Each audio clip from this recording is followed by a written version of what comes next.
Good afternoon, everyone, and welcome to Dublin City University. My name is Federico Fabbrini. I am a full professor of European law in the School of Law and Government, DCU. Many of you will know me as the founding director of the Brexit Institute, but today I am speaking in my capacity as the director of the DCO Law Research Center. And with that hat on, it is my great pleasure to open and introduce this webinar entitled Data Retention, Digital Sovereignty, and the Future of Privacy Law. This is the third online webinar that the Law Research Center is organizing in the current academic year. Of course, we had, like everyone else, to readjust our programs and our activities to the reality of the digital world, but we are trying to remain extremely active, notwithstanding the circumstances. And to some extent, this is one of the most important events that the Law Research Center is organizing this year, due particularly to the topic that we are addressing, that of data protection and privacy law, which is one area where DCU generally and the School of Law specifically has invested a lot in the last few years. As you know, last year we launched a new Master in Data Protection and Privacy Law, where we are also cooperating with Stanford Law School.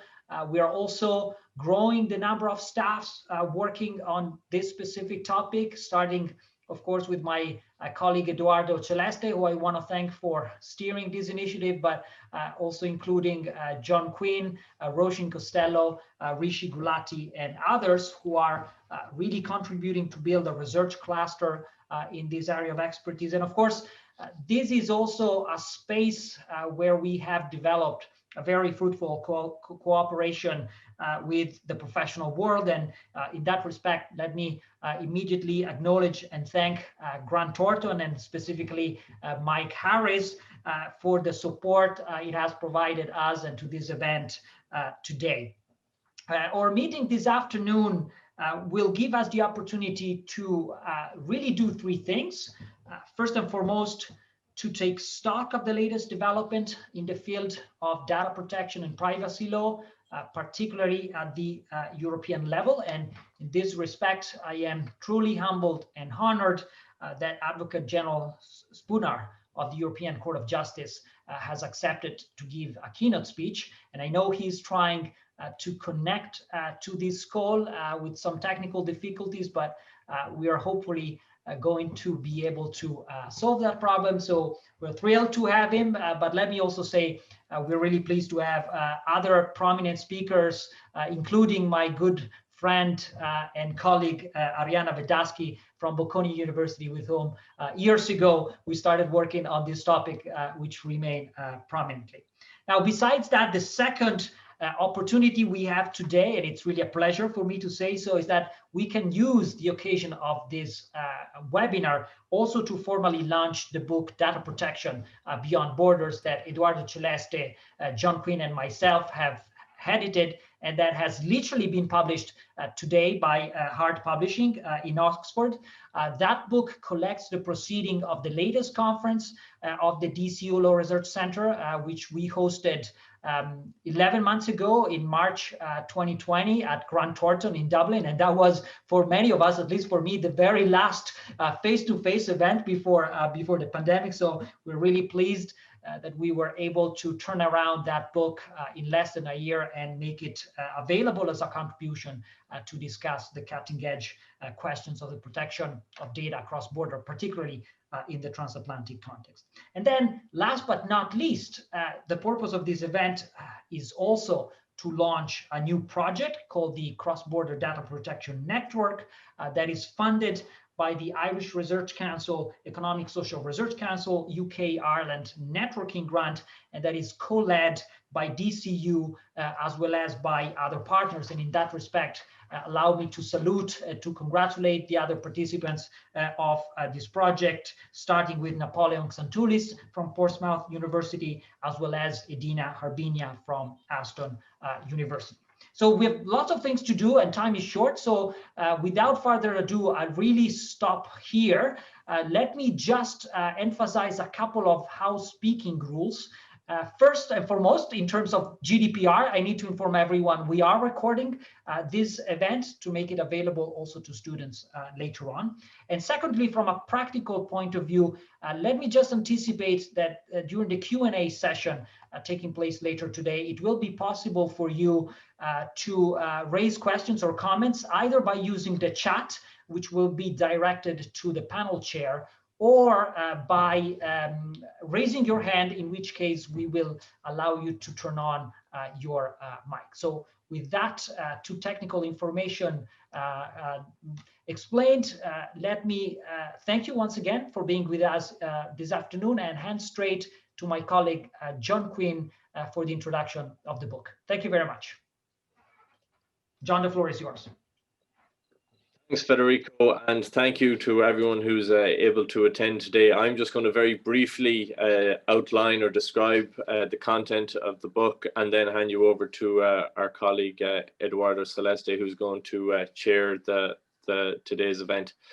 So really the central theme or the central idea of the book was to examine the legal problems which arise out of the difference in nature, I guess, between data itself as something which is unterritorial, or something that can be moved very easily around the globe by individuals or companies, and you contrast that with the traditional nature of law as something that's almost, well, usually at least grounded in a territory or a jurisdiction or a geographical area. And when those two spheres, I guess, come together, legal problems emerge across a range of different perspectives. And the aim of the book was to examine, analyze these issues, and in one volume. We paid particular attention to the transatlantic context because we felt that was the main area where these issues have been explored. And we thought it was a good time to release a book like this, particularly with a number of seminal cases before the European Court of Justice, two of which the opinion was delivered by the Advocate General, who's going to speak to us shortly. Cases involving Google and Facebook, and then of course Schrems 2 was delivered last year. So we think that the book contributes to the field, and hopefully provides a comprehensive analysis of this area. Just to give you some of the topics that we explore briefly, we look at transatlantic data flows, we look at things like the US Cloud Act and law enforcement more generally, and of course the relationship between EU law and the US tech companies, among others, all focusing on that central idea of to what extent can and should laws extend beyond the geographical territory, and examine at certain points certain jurisdictions aim to claim sovereignty over their own data protection laws. We had a large number of contributors to the book, which you can see here on the screen. We just wanted to thank them all for their contributions, and of course for coming to the conference in Dublin in March last year. Some excellent contributions, and again, we just really would like to thank all the contributors. I know some of them are here with us. I also want to thank Hart for the publishing team at Hart, who worked very hard to get this book in ebook format for today's event. And finally, I'd just like to acknowledge the support from the university on behalf of Federico and Eduardo, Dublin City University, and the support from the School of Law and Government and the Law Research Centre. So thanks again to you all for coming, and I'm going to hand you over to my colleague Eduardo, who's going to chair today's event.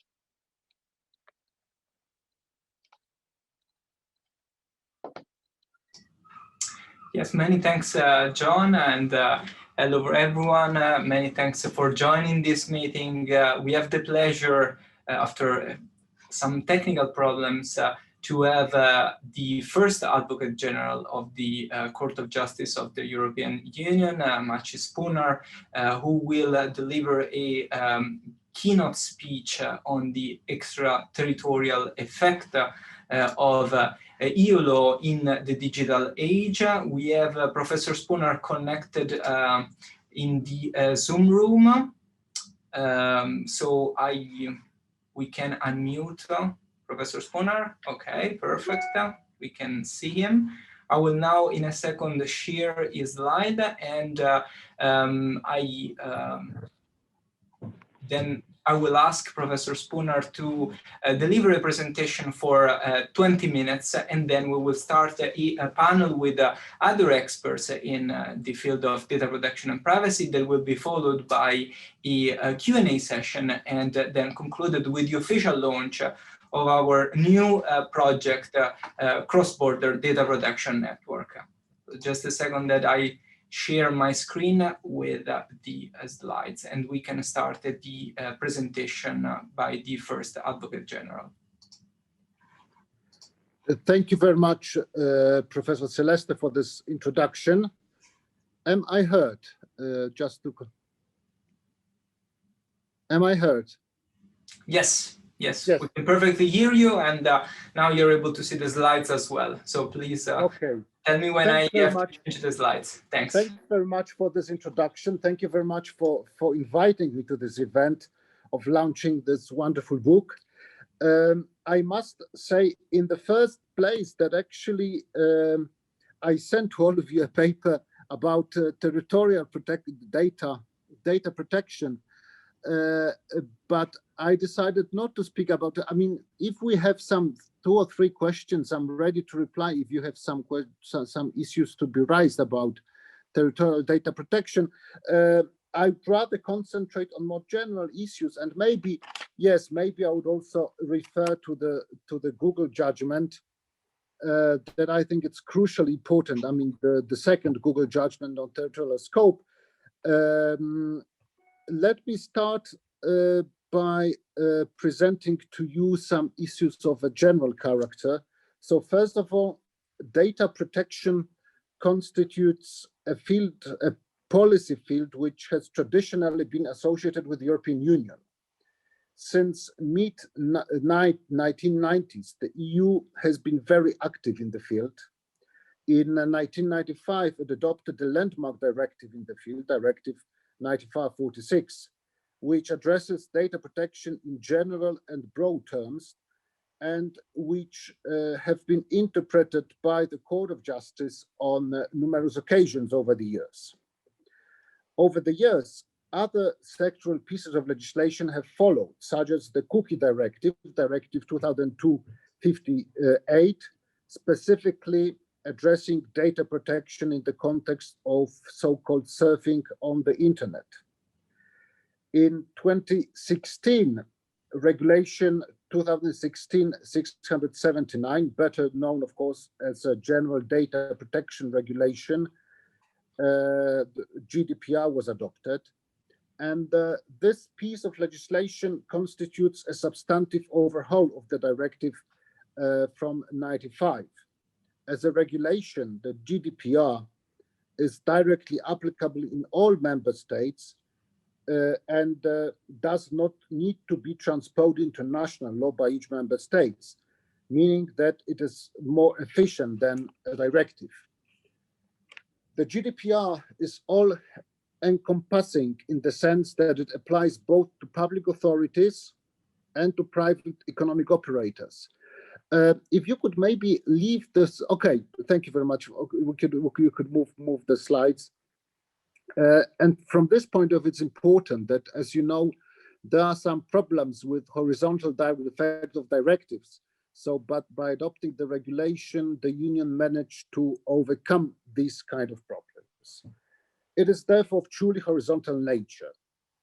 It has also meant that it has quickly progressed into a global benchmark, for better or worse, in the sense that economic operators from all over the world who want to do business within the EU have had to adopt to it. The GDPR thus serves a double purpose. The first one, obviously, it serves ensure the protection of the fundamental rights and of the data protection, privacy within the European Union. But secondly, it constitutes a classical piece of internal market legislation. In order to promote on the internal market, states and economic operators must comply with it. It is therefore standard, just as any standard on, for instance, the safety of goods or the quality of services. Against this background, it does not come as a surprise that data protection nowadays constitutes one of the most dynamic areas of case law of the Court of Justice, perhaps not in quantitative terms, because the number of judgments is relatively low, but certainly in qualitative terms. And I'm sure that the contribution like you did with your book would definitely be taken into account and certainly improve the case of the court and will help the court to answer the most challenging issues of contemporary data protection law. In this presentation, I intended to address several decisions of the court, decisions on the data protection rights in the digital age. I do not, well, I think that I will just, in this case, since you introduced that, I will speak about the reality, maybe I'll just refer to Google territorial, but I would like to stress that there are two areas which will definitely, can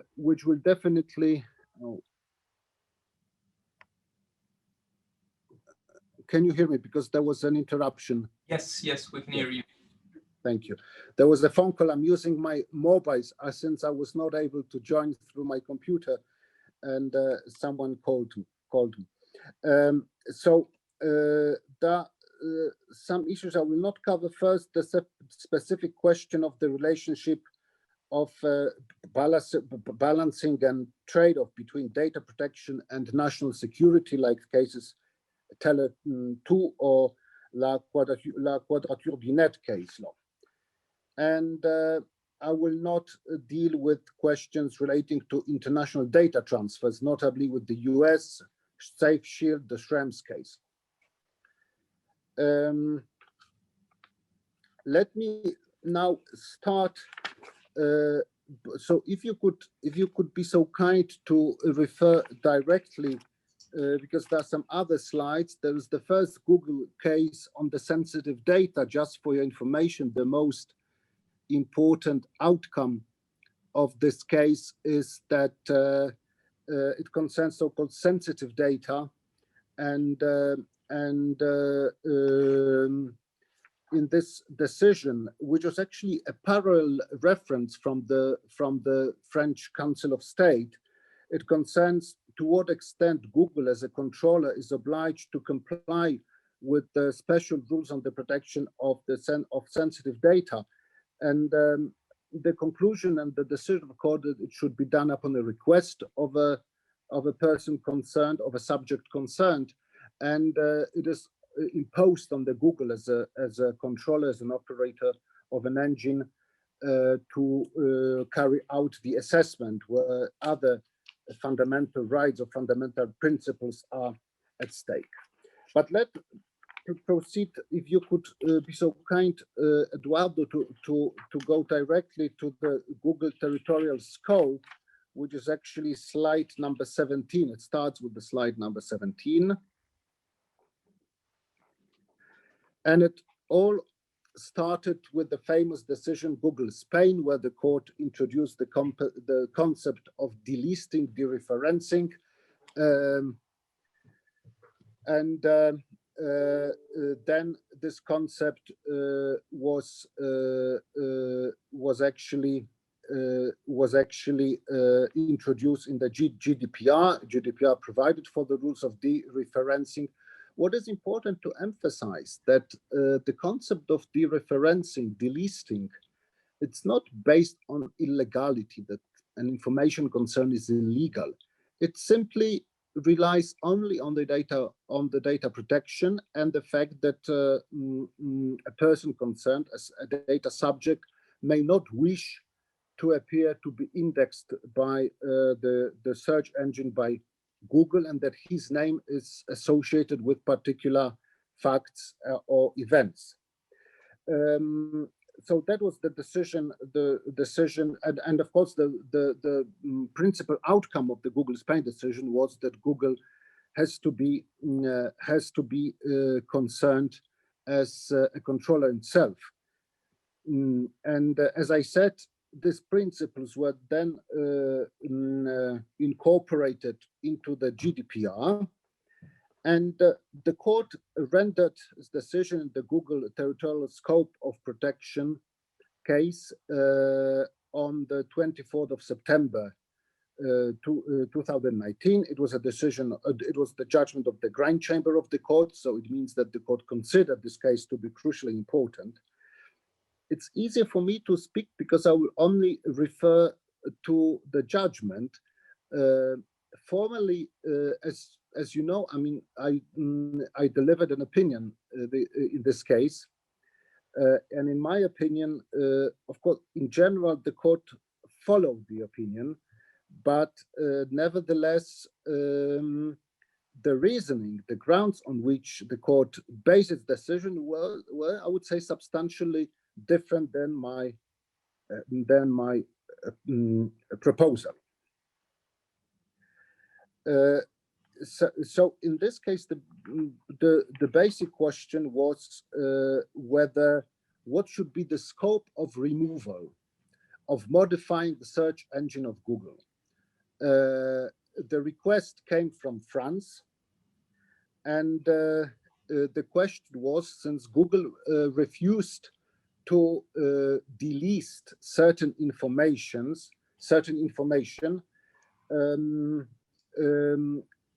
to other language versions of the search engine of Google. Data subjects considered that in order to protect their rights stemming from the GDPR, the removal, the delisting should concern all language versions of the search engine. So the question was whether it could apply only to France, to one member state, to all member states of the union, or to the entire world. That it means that all language versions of the Google search engine should be modified. In its judgment, the court recalled the objective of the GDPR. It is to guarantee a high level of protection of personal data throughout the EU. Dereferencing on all search versions would meet that objective in full. It means the rights of data subject would be fully protected. The court also stressed that in globalized world, internet users' access is likely to have immediate and substantial effect of person concerned with the EU itself.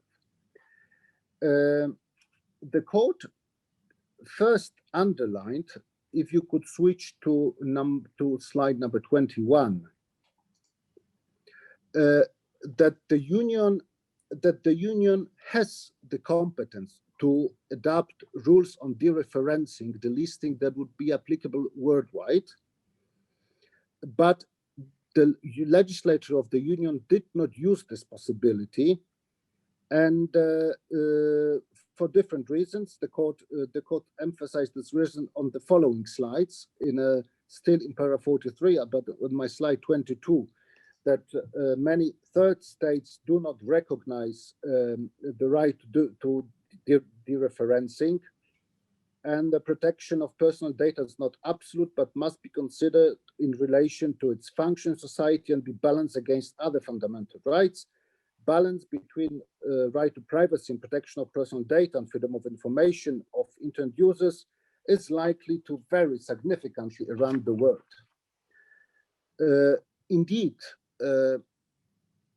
it may appear that the compliance with the rules of EU may in itself constitutes a violation of rules applicable in another country, in other jurisdictions.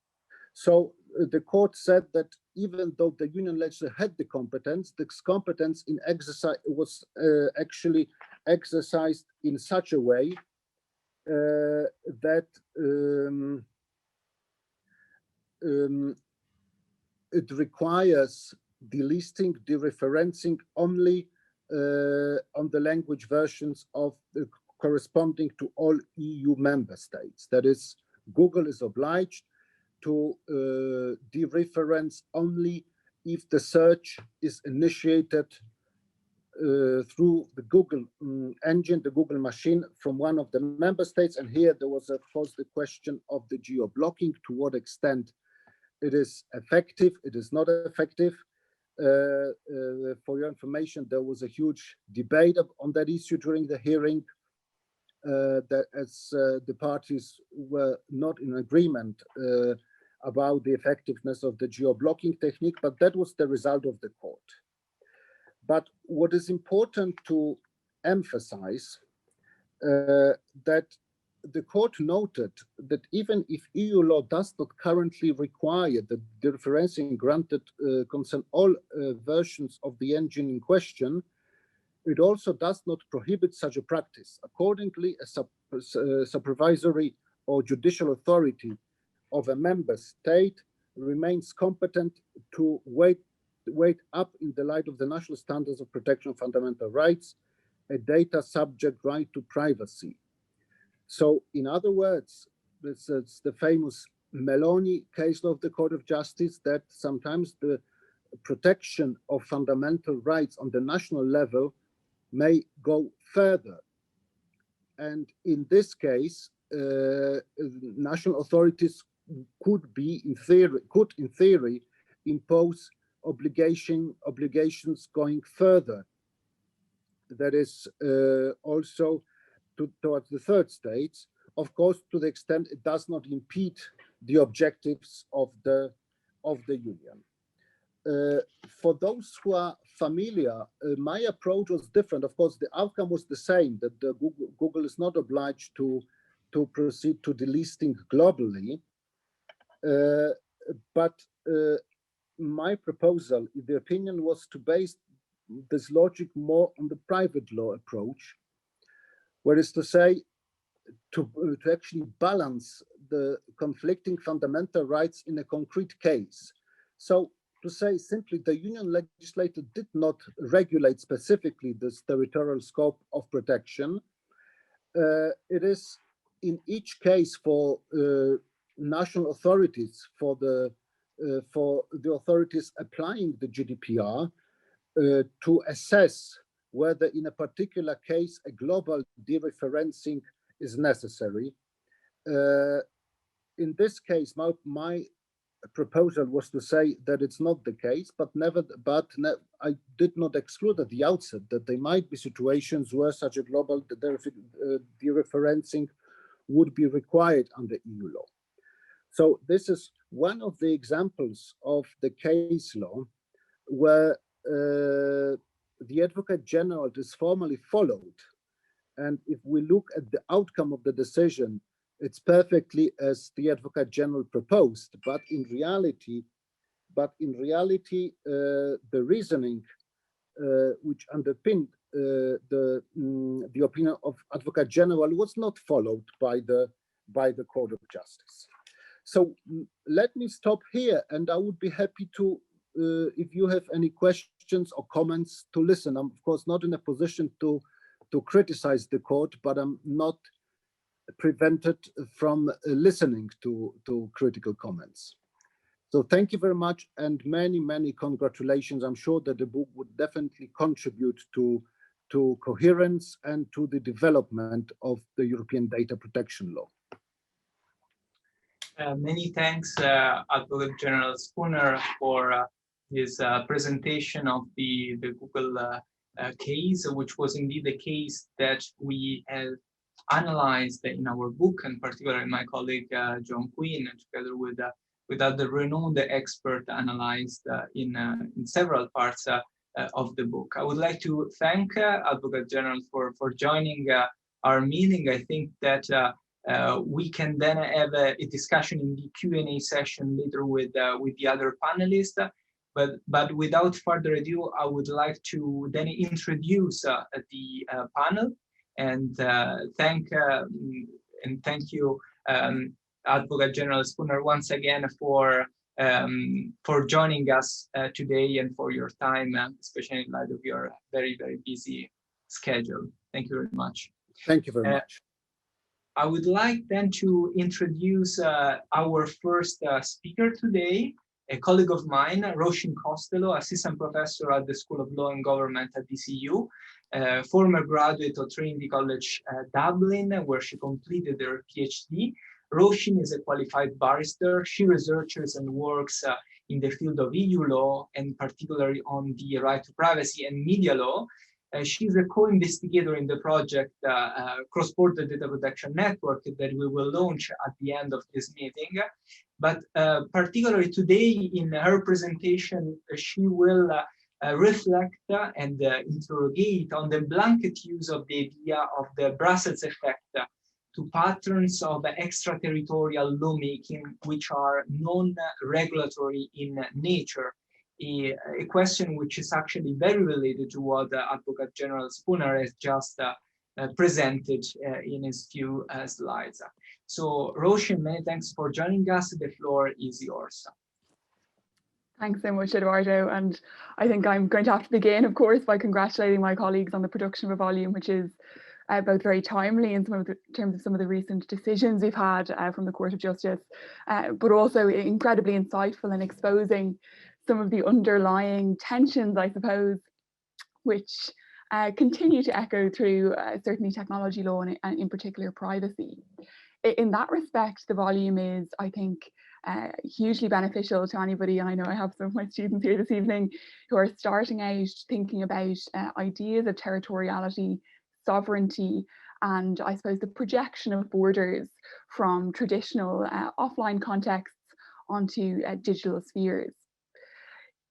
The question, I think, which the book frames in its contributions particularly well is the idea that not only do we have to ask ourselves what the limits of the law are and the limits of its reach, but we also have to ask, even if we can extend those limits, should we? And that's led me to reflect in particular, given the kind of recurrent theme within the book, on the use of the Brussels effect as a term which we increasingly use to describe obviously the influence of the European Union's standard setting and its, I suppose, very successful export of that standard setting to other jurisdictions. And I think probably most famously Graham Greenleaf, with his kind of running list of the jurisdictions where the Gdpr has formed a model for the adoption of a data protection or privacy law, illustrates, I think, very strikingly just the kind of territorial reach the regulation has had. But I think if we go back to the origins of the Brussels effect as, I suppose, a quite fashionable label in some ways, and we need to query, I think, its use in such an indiscriminate way on some occasions. The Brussels effect really is an updated or a reiteration, maybe more appropriately, of the California effect, which emerges kind of at the end of the 1990s, with David Vogel speaking about the influence of Californian regulatory standards in a US context, and specifically talking about kind of environmental standards that then later becomes used in a digital context to kind of indicate California's influence in the digital sphere. But we kind of have that idea updated and used in a European context, reflecting a transition back across the Atlantic with the Brussels effect. Despite that, what both of those labels are really describing is the, I suppose, export of regulatory standards, particularly in the origin with the California effect.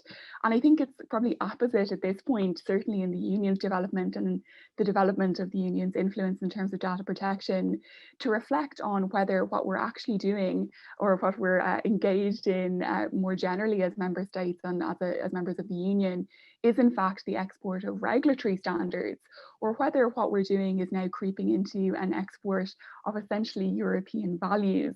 And I suppose that's a particularly, relevant concern, given the recent decisions which indicate the GDPR should be obviously read in terms of the Charter, as well, of course, as the regulations expressed allegiance to the kind of constitutional values of the Union and its constitutional documents. It's easy to see regulatory standards when they migrate, and I think this is one of the things we need to kind of really bear in mind when we critically engage with the idea of the union's influence on a global stage. Regulatory standards are easy to track. They generally form not always black and white, but very discernible policy judgments about the appropriate standards which can be applied to particular activities. In that respect, while they vary in terms of appropriateness or I suppose relevance in different jurisdictions, given things like geographic and also socio-political factors, it's easier to chart their dispersal into other jurisdictions and to effectively map the comparative ways in which they're used. In contrast, if we look at regulations like the GDPR, they are inherently linked to underlying ideas of rights or values. And when they travel, they necessarily bring those underlying influences with them. That's not problematic per se, but it does raise issues of how we effectively chart and how we discern the particular impacts of those regulations, but also the values they bring with them. We kind of see this, and it's mentioned in several of the contributions to the book in terms of the use of the essence of a fundamental right in the analysis employed by the Court of Justice. But I think we also see it in, again, those decisions where the Charter is used as, I suppose, a crucible through which to analyse the GDPR's particular meaning. The issue then becomes, if we do understand I suppose the regulation as being a regulatory standard, but also very much incorporating European values, are there any risks associated with that? I suppose the very obvious risk always in exporting any kind of legal standard beyond one's own jurisdiction is that your mistakes become everybody's, and that ambiguities or issues where there's still, I suppose, room for judicial interpretation or the introduction of clarity by either legislators or the judiciary, those issues or those areas where there might be lingering matters to be clarified are exported to other jurisdictions as well. And I think, you can have a discussion about the kind of pragmatic reality of that and how it's solved or not solved. But I think the more significant matter to be considered in exporting regulatory standards which are tied to values is the idea that necessarily the values we're speaking about are developed in very socio-historical and politically particular circumstances. So if we look to the European Union's understanding of privacy as inherently related to individual dignity, that's a very particularly European concept and certainly doesn't align or in some ways reflect the understandings of that right which have been adopted in other jurisdictions. So I think we need to be aware of that, and we need to be aware that when we export those values, we're necessarily exporting them replete with that kind of underlying context. And I think the danger is in doing that we move beyond the risk which human rights scholars kind of refer to as the inflation of human rights, and potentially enter a situation in which by exporting values, I suppose, shorn of their anchoring socio-political or socio-historical context, we create a rights and a value schema which is almost too universalized or too generalized, and that in doing so we weaken the strength of rights by removing them and I suppose divorcing their efficacy from the context which they were created to address. In that sense, both the Advocate General, I think, and several of the contributors to the volume have raised a shared concern, which I suppose is expressed or articulated in different ways in different accounts, about the impacts of the right to be forgotten and its export beyond the European Union. And I think it's an apposite reflection. It's one which is incredibly relevant, but it's one I think which we need to expand on even more and ask ourselves, I suppose, as the volume begins to do in several of its chapters, if we are exporting regulatory standards, are we also exporting our values with them? What are the, I suppose, impacts of that? But more particularly, even if we can export those regulatory standards and the values which underlie them effectively, should we? So is there a place, and I suppose we return to the idea of sovereignty here, in, I suppose, a still quite Westphalian model for the export of nationally, or I suppose union-led development of values to contexts and societies which do not share the same kind of inheritance in terms of the specific development of the rights involved. And I'll end by saying I think the volume opens those questions particularly well and begins to answer them particularly in the context of the right to be forgotten, which has proved to be an exceptionally, I suppose, compelling right to examine in that context. Thanks, Eduardo. Many thanks, Roshin, for this presentation, which was actually linked to what Advocate General Spooner just presented, and for respecting the time as well. So I will now introduce our second speaker. So I'm really pleased to have here with us Mike Harris, partner at Grant Thornton, where he leads the cybersecurity services team. Mike graduated in physics from University College Cork and completed a doctorate in computational physics at the Max Planck Institute for Solid State Research in Germany. Mike has supported several initiatives of the DCU Research Center, including the conference that has led to the publication of the book that we have just launched today. And Mike today will provide an overview of some of the practical impacts of privacy regulation that we are seeing in business. And in particular, we'll focus on the issues of greater awareness, penalties. It will touch upon Brexit and the issue of culture. Many thanks, Mike. The floor is yours. Thank you very much. And I just thank everybody. We're delighted to be involved with this. And it's something that, you know, we found very, very useful in terms of understanding maybe some of the current thinking around many of the sort of really important GDPR issues that are out there, particularly from our perspective, the impact directly on business and commercial activity.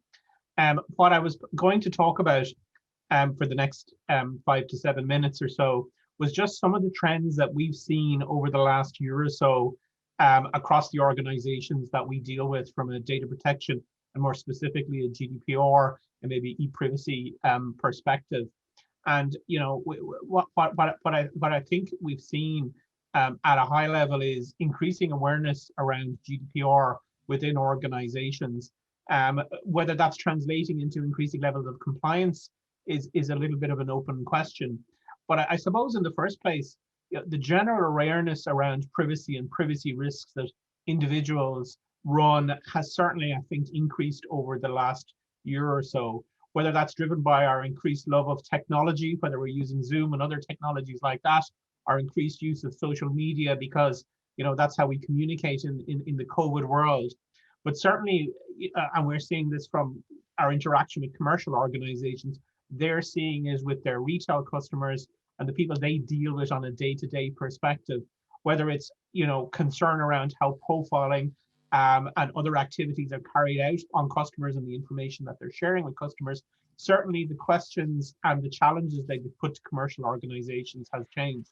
Interestingly enough, I think the application of the e-privacy directive, particularly with respect to cookies and consent around cookies, has actually dramatically raised awareness for individuals.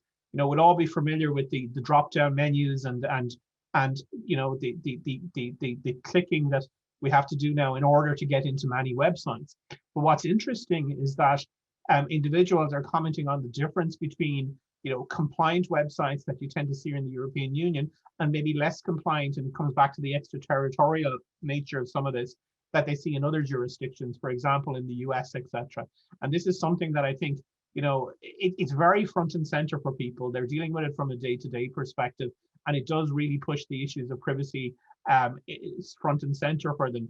And I suppose in addition, the use of, and I suppose I have to talk about technology as I'm a technologist, but certainly the types and use of technologies in very intimate settings. So you talk about, you know, virtual reality and things like Oculus Rift and technologies like that.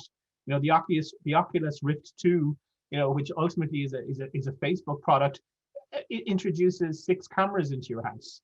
And typically, you know, it can be used by children, it can be used by other people within the family unit. And I think that has certainly, and technologies like that have certainly raised awareness among the general public of privacy, but also their privacy rights. And I think they're getting much stronger in terms of actually requiring organizations to respect those rights. You know, I can't really, you know, talk here today without talking very briefly about Brexit. I don't think Federico would be very happy if we didn't mention Brexit, and it's sort of unavoidable. But what's interesting, we're seeing, particularly in the context of of UK commercial organizations leaving or potentially, you know, leaving the European Union and potentially being outside of the EU from a GDPR perspective, a large number of them now are currently appointing EU GDPR representatives.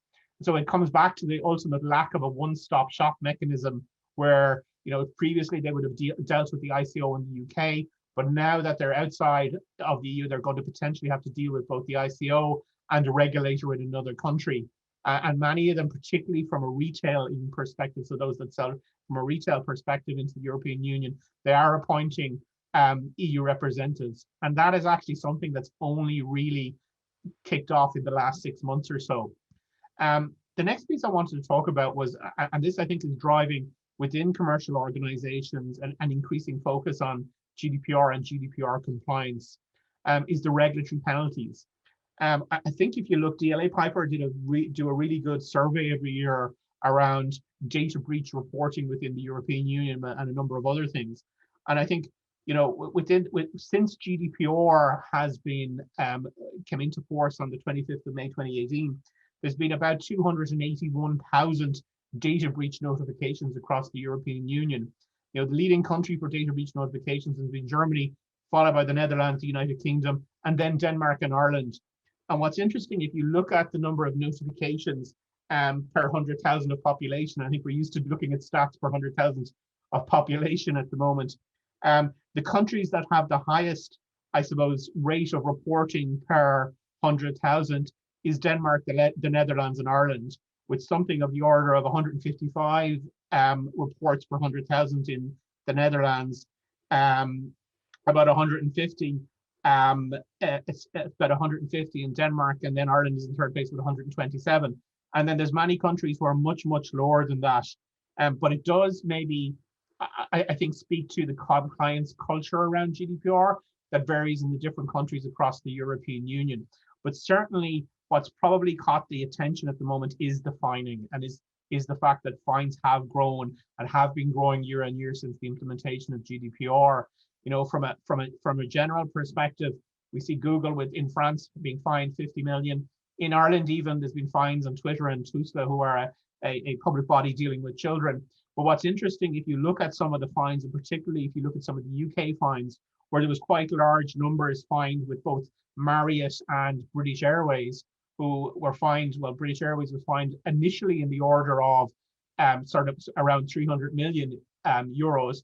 But after a bit of negotiation, etc., and some people would argue it climbed down by the regulator, it went to about 20 million. So it's interesting that regulators seem to be taking the view that they're almost chasing headlines in terms of some of the fining, but ultimately the organizations don't get fined as much. But this has certainly driven an increased focus on compliance within organizations, with many of them re-looking at the work that they would have done back in 2018 around initial compliance, but also maybe re-looking at their operating models around GDPR. And this feeds into my last point, which is around privacy culture in businesses across the European Union. I think they probably split into two camps, as all these things do, into organizations that are doing this well and are attempting to be compliant, and organizations that haven't done so much work. But certainly from organizations that we see that have strong GDPR compliance processes, they've really integrated GDPR into the wider risk management that they do across the organization. So privacy risk becomes a risk that's managed along with other risks in the organization. So for example, privacy risks, various financial risks, business resiliency risks. And it's integrated to the standard processes of the organization, which allows privacy risks to be managed in a way that the organization is comfortable with, but ultimately makes it sustainable. For a lot of other organizations, both small and large, and across a broad range of industries, GDPR has been a challenge. When we look back at 2018, a lot of organizations spent a lot of time doing initial compliance, building compliance frameworks, but also looking at getting general artifacts in place from a GDPR perspective. So whether that's records of processing activity or policies and procedures. And what has tended to happen, many of those organizations took not so much of an operational focus, but more of a legalistic approach, where they developed the artifacts, but didn't necessarily build the operational processes in order to make their compliance ongoing and sustainable.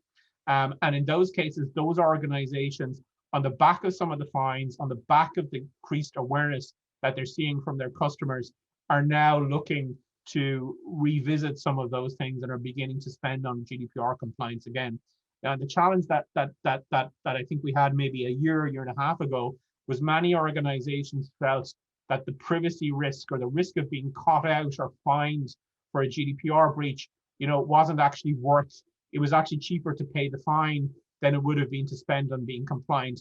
But I think that's changing. So that was just, I suppose, a little bit of an overview of the types of things we've seen from a GDPR privacy compliance perspective. Certainly increased awareness among the public, issues around Brexit and also in the US in terms of making sure that they're appropriately represented in the EU. And what's interesting actually about that is in many cases, while GDPR is the driver, but actually what's driving them is a commercial imperative to be seen to be compliant. So the feeling is that actually, if they are compliant, they're demonstrating to consumers within the European Union that they take the privacy of their personal data and privacy in general, that they take it seriously. That coupled with the increased fines is now, I think, maybe over the next 1, 2, 3 years going to drive increased levels of GDPR compliance, I think, across the European Union, and also in organizations outside of the European Union that want to, carry out commercial activities within the European Union. Thank you very much.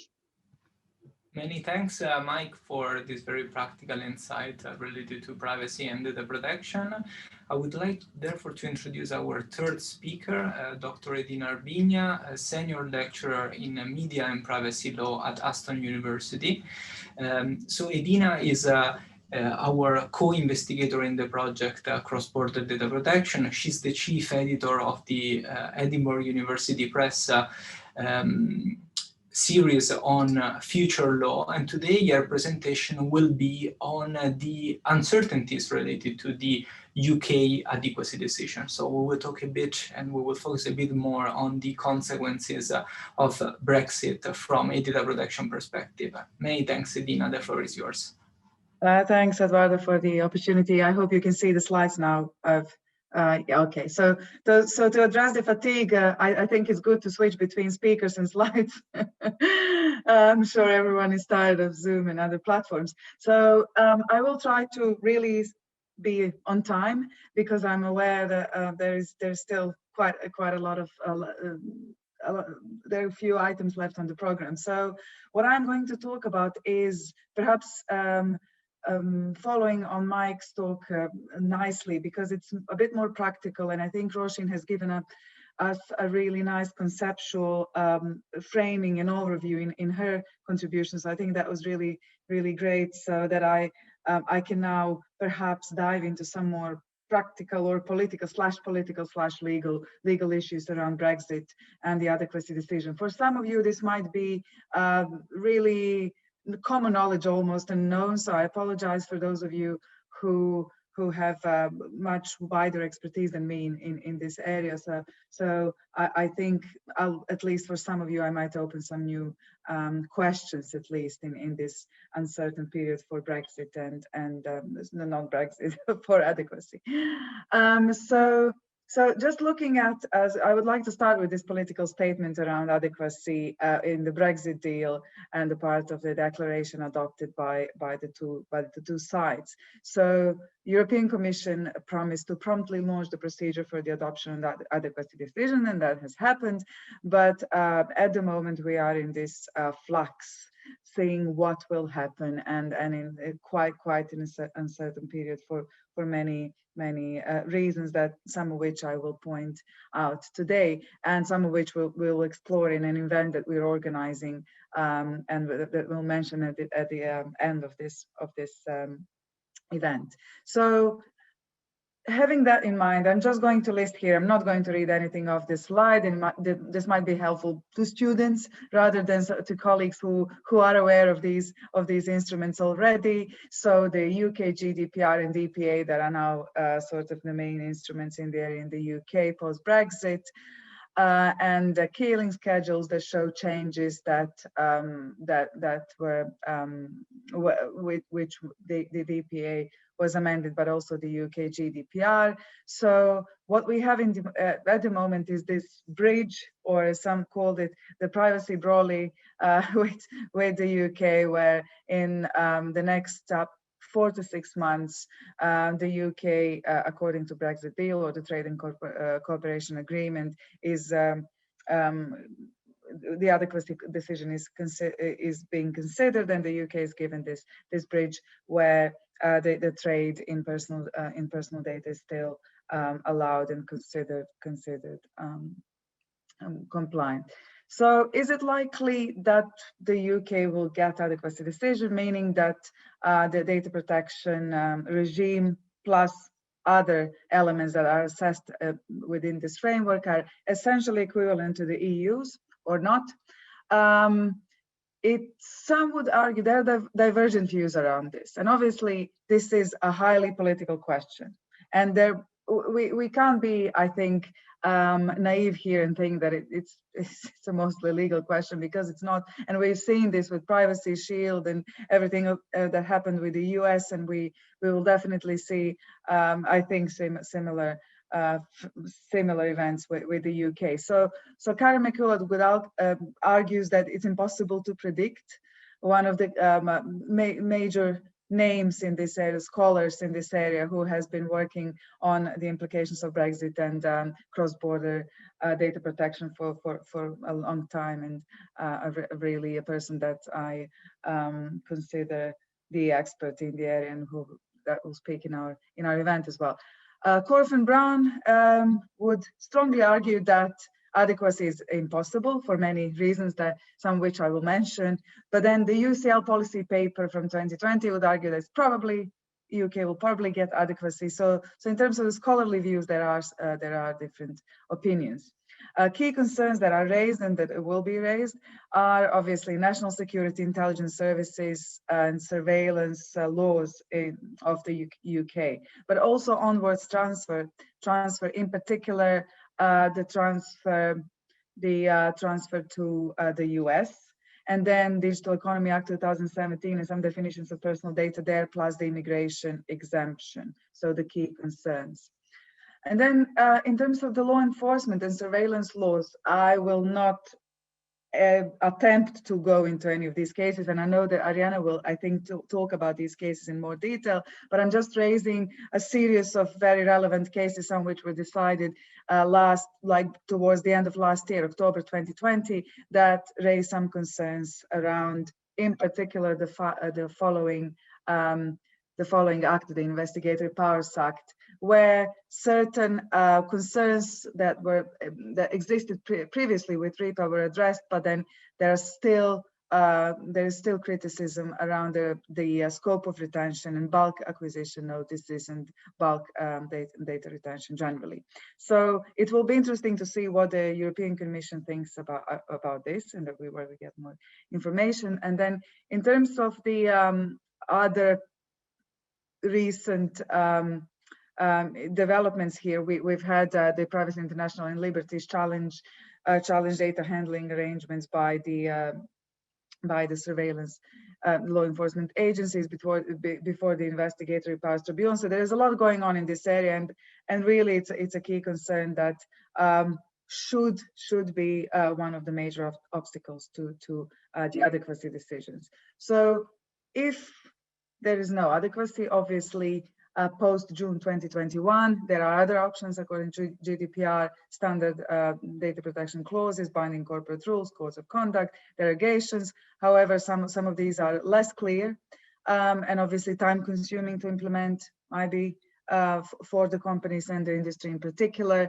And the ICO has issued probably a very practical compromise guide on this, saying that the company should start preparing before April for a potential non-adequacy, and develop perhaps and rely on some of the other mechanisms. So what we will see here again is this compromise or between the economic interest of the United Kingdom and the European Union and state surveillance. So whether the UK will here make the compromise and change some of the state surveillance laws if requested, probably not.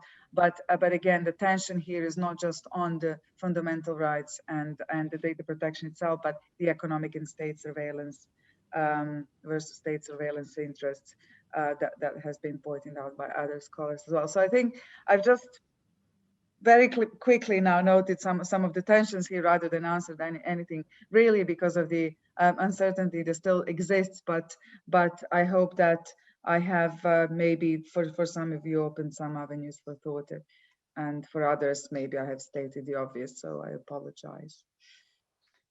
Many thanks, Edin. I think that this was the perfect transition for our last speaker, last but certainly not least, Arianna Vedaschi, full professor of comparative public law at Bocconi University in Milan, an expert, an international expert in emergency powers, counterterrorism law, national security and human rights. She is the coordinator of the research group on constitutional responses to terrorism within the International Association of Constitutional Law, and also member of the Europol Data Protection Expert Network. And Arianna is also the principal investigator of a research project focused on the use of artificial intelligence in counterterrorism. And today in her presentation, Arianna will focus on the most recent case law from the European Court of Justice and the European Court of Human Rights regarding data retention. In particular, trying to read this recent decision in light of other previous landmark decisions and touching upon topics such as the use of automated tools in digital surveillance and the public-private divide. Many thanks, Arianna. The floor is yours. Thank you. Thank you, Edoardo, and thank you, Federico. Congratulations for the beautiful books that I'm sure that will be very, very useful in this field.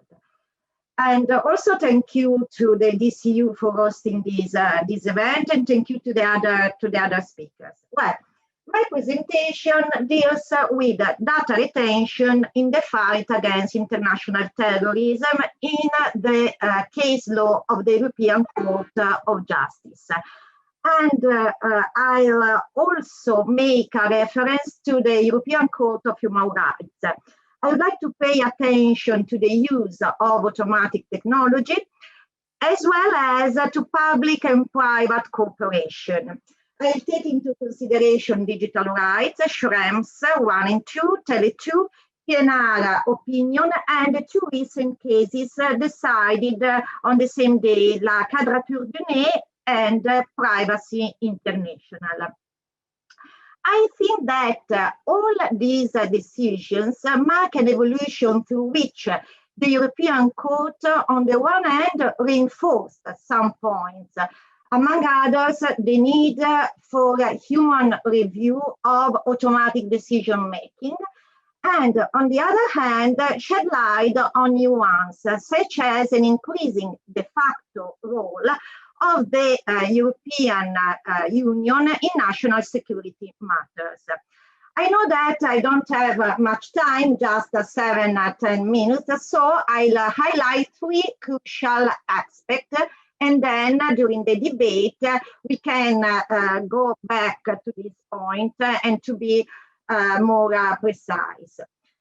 First, from a general perspective, I'd like to underline that by deciding privacy and data protection issues, the ECJ never refrained from ruling on very sensitive security matters, for example, mass surveillance, despite the fact that national security, as we all know, is not a competence of the European Union. Pursuant to Article 4, Paragraph 2 of the treaty, national security remains the sole responsibility of each member state. So, without a specific competence, the ECJ has used an indirect way to address security issues. For instance, in deciding single market issues, as in digital rights, the court affected state national security practices, or in addressing commercial flows of data, as in Schrems 1 and 2, the court reshaped security relationships between the EU and the US, holding that the EU data protection law cannot be circumvented. So I would like to underline here a courageous approach of the ECJ that many domestic courts did not embrace.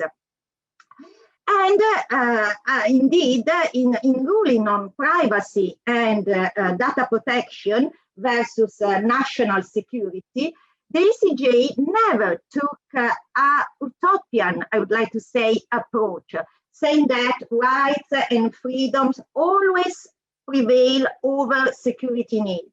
Rather, the court accepted mass surveillance as a useful and effective tool to prevent and to combat international terrorism. However, Luxembourg judges spelled out a number of safeguards. Looking at the PNR opinion, we even have a sort of catalog, to the point that the court seemed to be a quasi-legislature. And this non-utopian approach was then followed also by the European Court of Human Rights, which in its 2018 Big Brother Watch ruling clearly stated that the adoption of bulk surveillance measures falls within state margin of appreciation and does not, per se, at least per se, violate the European Convention. Well, now this case is pending before the Grand Chamber, so we may expect a decision later this year. So let's see what happened. But it's important to underline the non-utopian approach. Let's go to the second point of my speech. Well, technology has made huge progresses to the point that intelligence algorithms are widely used to law enforcement and counterterrorism purposes. So in this case law, from Digital Rights 2014 to La Quadrature du Nez 2020, DCJ has been careful to take into account that development of technology. Actually, keeping up with technology progress as well, in my opinion. Already in Digital Rights and then in Tele2, the court highlighted risks that may derive from the crossing of metadata in order to profiling people. And then in 2017, in the PNR opinion, the court pay attention to automation, calling for a human review when automatic tools are used to take adverse decisions, potentially violating rights and freedoms. And this approach was confirmed in Schrems 2 and also in Privacy International and even in La Quadrature du Nez. This principle, meaning human review of automatic decisions making, is followed also by the EU legislature. Let's see the Gdpr, but also the EU data protection package. Differently, domestic lawmakers are often more inclined to meet citizens' need to perceive security, or if you prefer, the perception of insecurity. And so they allow a wide use of artificial intelligence tools, not always with all necessary cautions. Maybe during the debate, we can talk about the boîte noire, in English, black box regime that was set up by the 2015 intelligence services reform in France. Coming to the third point, I would like to highlight that the ECJ is aware of increasing public-private cooperation in the use of technology to security purposes. We know that public authorities often lack financial and technical resources to implement sophisticated algorithm systems to fight terrorism, among others by flagging and removing terrorist content online. As a consequence, private companies, ICT corporations, services providers, and so on, carry out functions that traditionally pertain to public authorities, for example, the identification of terrorist messages. Therefore, the ECJ warned that the increase in this public-private partnership does not entail that private entities are free to escape the application of privacy and data protection safeguards. And if you look at the La Quadrature du Net, these private entities are bound to apply data protection rules in the same way as public authorities do. In that case, the e-privacy directive. So I think that this point will deserve, of course, further analysis.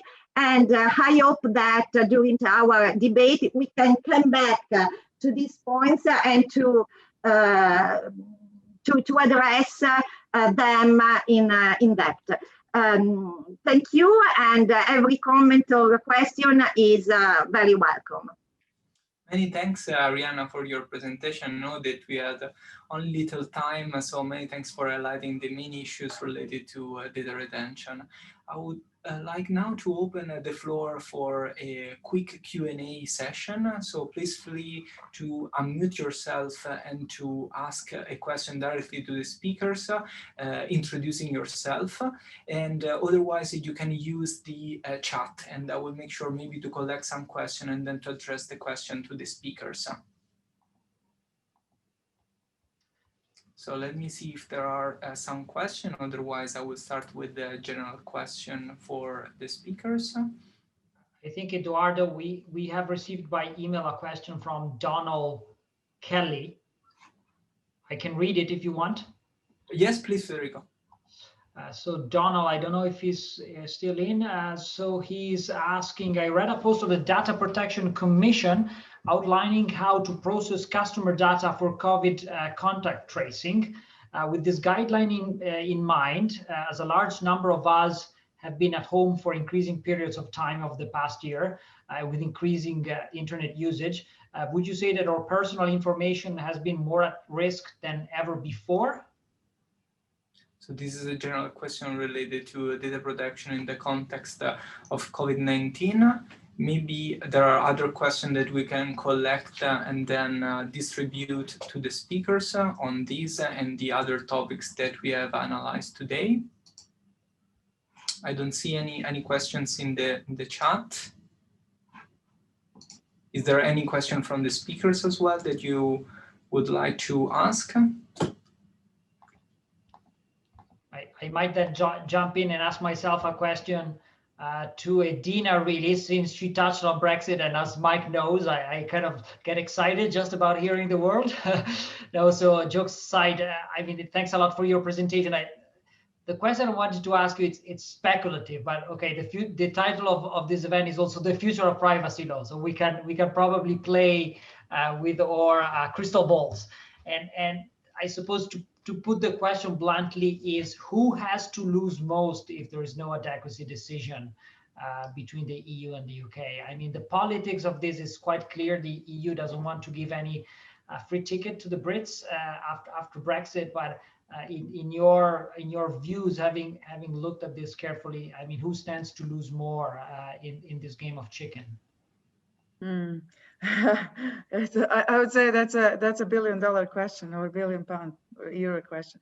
So it depends on what you mean by losing. So defining the terms. And if you think about the money itself, then we would need to have some economic calculations in terms of the trade aspects, where the UK would lose by not having the adequacy and then having perhaps more relaxed standards to trade with other parts of the world, as the Tories promised. Or if we think about losing in terms of fundamental human rights, then the answer is probably different. But what I would like to just contribute or just put into the mix is this notion of the UK that I see coming from the regulators and the House of Lords and the Parliament, the UK being a sandbox for the future regulation, developing regulation around, say, free speech, online harms, the regulation of platforms, now that we don't have the burden of the EU and we can test regulation a bit faster without this long bureaucratic process. So I think that's an interesting notion for me to bring into the mix. And for your question, well, I just couldn't answer it with one yes or no. Sorry. Mike might have to add some. I have maybe one comment around, and I think Edwina's comment around the UK to what, and if anyone's familiar with software development, they seem to want to take an agile approach to developing regulations, which is going to be interesting. But maybe it's a question for Edina, and maybe it's even a more fundamental question. Does the UK actually want adequacy? And I know that's a political, but I think that's the fundamental question. Yeah, well, I think fundamentally maybe not. if I get into the heads of the politicians. I think it depends. I mean, different groups will have different preferences, right? So I think it's hard to answer that question to Mike in a sense, because there will be different constituencies with different wishes. Sorry for stepping in though. Yeah, no, I agree. I'm just thinking about the ruling class now. Then maybe to jump in, I would like to address a general question to both Roshan and Arianna. This is a general question that I think may link all the presentations that we had today. I think that starting from the presentation from Advocate General Spooner and then analyzing your presentation, a sort of like a common word, a common red line, a concept that emerged was that of complexity. There is an emerging complexity due to the increasing extraterritoriality of EU data protection law. There is an increasing complexity that, of course, is a consequence generated by Brexit. And there is an increasing complexity also because Brexit paradoxically put in the spotlight the data retention, the national security field of the UK that, as Arianna highlighted, is formally outside the scope of application of EU law. So my general question for both of you, Roshan and Arianna, is how to cope with this complexity generally, if it's possible to provide some certainties in this very uncertain time. We also live in the times of COVID-19 and increasing uncertainties. Is anything certain that we might provide or on which we should work in the coming months, especially related to the data protection field? Go ahead. Okay. And the second one. Yeah, so I think in terms of complexity, in particular, as far as the EU is concerned, I think usually I suppose it's a more general approach as well. The solution, or I suppose the first steps to a solution in circumstances where there are areas which are burdened by complexity, is usually to reduce the issue to its component parts. So to go back to the origins and look at, how this complexity has developed, what particular areas you're interacting, and to unpick it from there. Trying to kind of a posteriori roll it back is usually unhelpful. So in the Union, what you have an awful lot of the time, and some of what we've kind of touched on in the different presentations, is almost the emergence of kind of a shadow competency, this area where the EU doesn't actually have an official competency, but they've kind of built up one which is negatively defined by the areas in which they do have competency. And the only way you can get to really the root of the complexity which that generates is to walk it back and look at the fundamental constitutional documents, and then look at very kind of, I suppose, objectively, if you can, the political considerations that have operated on those to produce the kind of complexity which results. So that's certainly my attitude, but I'll pass it over. Many thanks, Roshan. And I think if I may then apply your consideration and maybe redirect the question, the sense of my question for Arianna, in light of the recent jurisprudence of the ECJ on data retention, are we going towards a clear solution, a clear framework for both member states and former member states? Because paradoxically now the UK after Brexit has to cope with the case law of the ECJ on, for example, related to national security issues, although of course is not part of the EU, but maybe now it's even more in the interest of the UK to care about national security. Is the general framework related to, for example, data retention, national security clearer now in light of the recent case law of the ECJ or not? If I can, first of all, I agree with Rosina, my colleague, when she said that it's difficult to export a different culture, a different values, especially when we are talking about the US. But I think that also what Edina said about the political will in the UK is quite important to take into account. I would like to say that this complexity that you, Eduardo, have underlined is about at least two different dimensions. I see complexity when we look at the third country, now the UK, but before Canada, US, other countries, Japan. So different culture, different tradition, different values. So it's difficult to export this high standard that we have in the EU. It's not just a matter of one provision, one agreement. It's something more. But even inside the EU, talking about the public-private cooperation that I have just mentioned, I see another big problem if you think about complexity. A lot of public function, legislation, executive power, and even judiciary power are not more in the domain of public authorities, but now are in the domain of private company. They write the guideline or a catalog to see if one message is or is not terrorist. They decide to flag or to remove some messages and so on. We have even quasi-judiciary bodies in order to decide if this message is or is not a terrorist. And I think this is quite problematic. Why? Because when the artificial intelligence, especially intelligence algorithm and the automation will be 100%, we have a big problem about this field. In the new legislation, the draft of the new, the draft of the new legislation about data protection is not so good in terms of human review as the last one. So I'm quite worried about the complexity. I don't want to be pessimist or to conclude with a pessimistic note, but it's difficult to see the light of the future in this topic.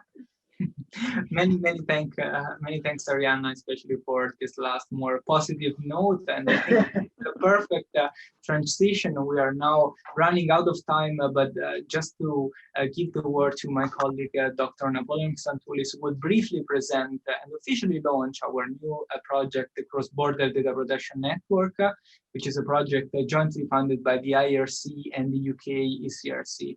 So Napoleon, you have the floor now for a couple of minutes. If you can summarize the main ideas behind the project. Thank you very much. Thank you very much, Eduardo. It is indeed true that I could not think of a better transition to this very brief presentation. So I would like to spend a couple of minutes and no more than that, bringing your attention to a new project that we're just launching. We call it CROSS-DPN, and it stands for Cross-Border Data Protection Network Project. And it is a project that tries to give some answers to the complexity and the uncertainty that has arisen from the points that were made by the previous speakers. It is clear now that Brexit brings much uncertainty both for individuals, businesses, as well as the future of public values, including security. So we thought that the best way to move forward is to build a multi-stakeholder network that would try to engage with these questions and try to propose some solutions. And it's a multi-stakeholder network because it brings together both researchers, practitioners, the civil society, and the corporate sector in the three main parties that are involved in the post-Brexit challenge that concerns data protection. And that is the United Kingdom, the Republic of Ireland, and of course the European Union as a whole. So our project tries to bring individuals and entities from these parties to establish a channel of cooperation and a channel of exchanging of ideas. We combine both multidisciplinary practice, so we have legal practitioners, political scientists, but also we want to have some practical answers to these questions and not just engage with a theoretical debate that comes with it. And as Eduardo said, it is jointly funded by the Irish Research Council and the UK counterpart. Now, who are we? We are a team of 2 researchers from the UK and 2 researchers from the Republic of Ireland, Eduardo Celeste and Rosin Costello from Ireland, and Edina Harbinja and myself from the UK. And we are not alone. We are part of a network that also brings together academic institutions, and the coordinating ones are Dublin City University, our host for this evening, and as well as the University of Portsmouth and Aston University. At the same time, we collaborate so far with the Institute of Advanced Legal Studies and the King's Centre of European Law. But this is not a closed list, so we're open to possible collaborations to any other institution that may be interested to work with us to the extent that their activities match our own. Talking about activities, perhaps this is the right point to briefly state what this project is all about. And we have 3 main targets. First, to organize 4 public events in 2021 that will be streamed online at the same time, focusing on individual challenges that arise from data protection after Brexit. And we'll talk about these events in a second in more detail. Now, besides the events, we hope to create a forum through our own website and social media presence that would allow and promote the dissemination of individual and collaborative works by the members of CROSS-DPN network. And finally, we hope to support 2 research visits by 2 outstanding emerging scholars at the UK and an Irish academic institution. So if any young researcher is listening to this presentation, please keep an eye on our announcements because this may be of interest to you. Very briefly, I would like to take this opportunity to outline the main topics that we're going to cover in our forthcoming events. Now, the first event is on the 22nd of April 2021, and it's going to talk about the commercial side of data protection, the commercial effects between the UK and the European Union. And in June, we're going to talk about cross-border research and collaboration following Brexit. And of course, in the September 2021, we will focus on data protection, law enforcement, intelligence sharing. Part of these aspects were discussed as well today.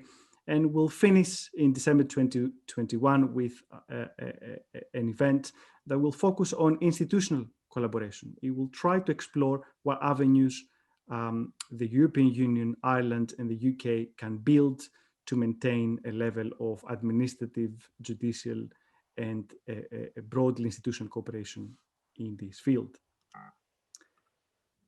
I would like to give the floor now, very briefly, to my colleague, Edina, to perhaps present a couple of more details on our first event, which is in April. Thanks a lot, Napoleon. So just briefly, I mentioned this in my talk previously. On the 22nd of April, we are organizing this, half-day event, I would say, on focusing on commercial data transfers and the Brexit implications. So we'll have firstly the academic session in the morning. Now I forgot the timing. Sorry, we will be promoting I think it's 10 to 11 to 12:30. Apologies. Where we have confirmed speakers, as you can see on the slide, excellent researchers from both sides of the ponds. the waters. These will be hopefully parts also of our edited book collection of chapters that will promise to produce at the end of the project. And then in the afternoon session following this academic contributions, we hope to have a more interactive session where we bring together civil society, and for example, Open Rights Group have accepted to take part. Legal practice, we have some legal practitioners from the UK. Mike, you're welcome to join if you're interested and if you have time from the Irish side. We invited the ICO, for example, but they said it's still all very uncertain. We can't promise to attend. It's too early for us, April. So we're hoping to have more luck with the Irish DPA. And then corporate sector, we have invited, and hopefully we'll have Facebook, Google at least present here, so to hear these different perspectives. But of course, we are aware that it's a tricky topic and it's April, so there will be probably very reluctant contributions from all the stakeholders at this time, but I'm curious to see what happens, and you're all welcome to join us. Thank you so much, Edina. Perhaps the only thing that was missing from this presentation is where to find us. Please join us by paying a visit to our website, CROSS-DPN.org, and follow us on our social media presence, CROSS-DPN, and our Facebook page, Cross-Border Data Protection Network. This is where we will include more information about our events. We will have our podcasts and all the webinars that we will organize, as well as all the outputs that will be produced by our members. So thank you for your patience, and we hope to remain in touch very soon. Many thanks, Napoleon, and I think that on this final slide we can close this event. I would like to apologize for this slight delay, and thank you all the speakers. So starting from Advocate General Spooner, who had another meeting and had to leave earlier our meeting, John Quinn, Mike Harris, Roshin Costello, Edin Armenia, Ariana Vedasky, and Napoleon Xantoulis, and special thanks also to the director of the Law Research Center, Professor Federico Fabbrini, for supporting this event. And to Eduardo for leading it. Many thanks for your attention. Have a good evening. Bye-bye, everyone.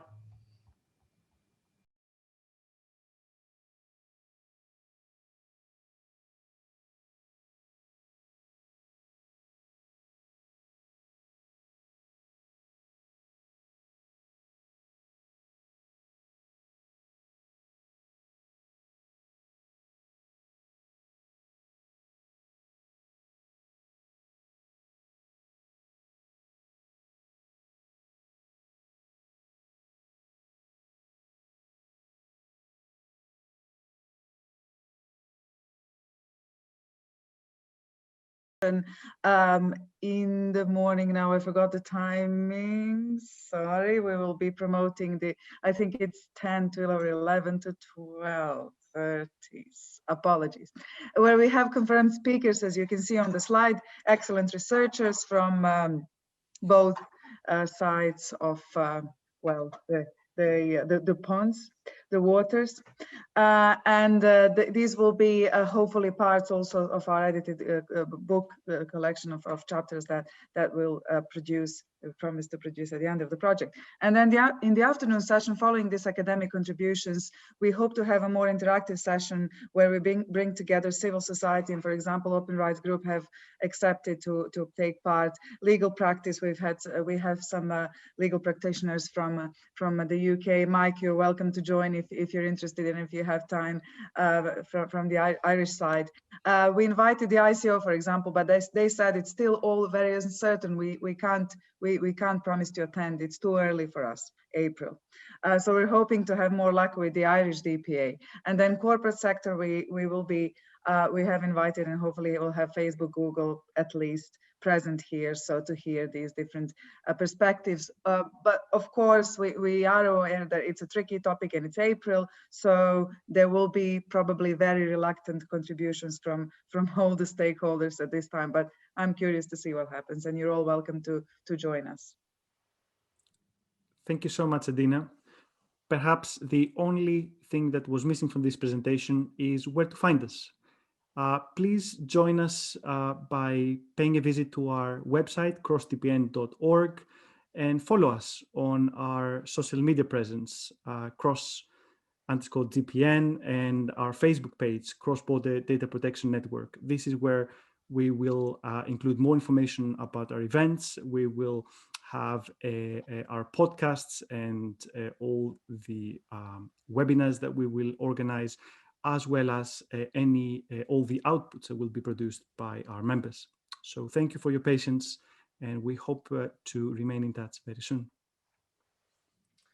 Many thanks, Napoleon, and I think that on this final slide we can close this event. I would like to apologize for this slight delay, and thank you all the speakers. So starting from Advocate General Spooner, who had another meeting and had to leave earlier our meeting, John Quinn, Mike Harris, Roshin Costello, Edin Armenia, Ariana Vedasky, and Napoleon Xantoulis, and special thanks also to the director of the Law Research Center, Professor Federico Fabbrini, for supporting this event. And to Eduardo for leading it. Many thanks for your attention. Have a good evening. Bye-bye, everyone.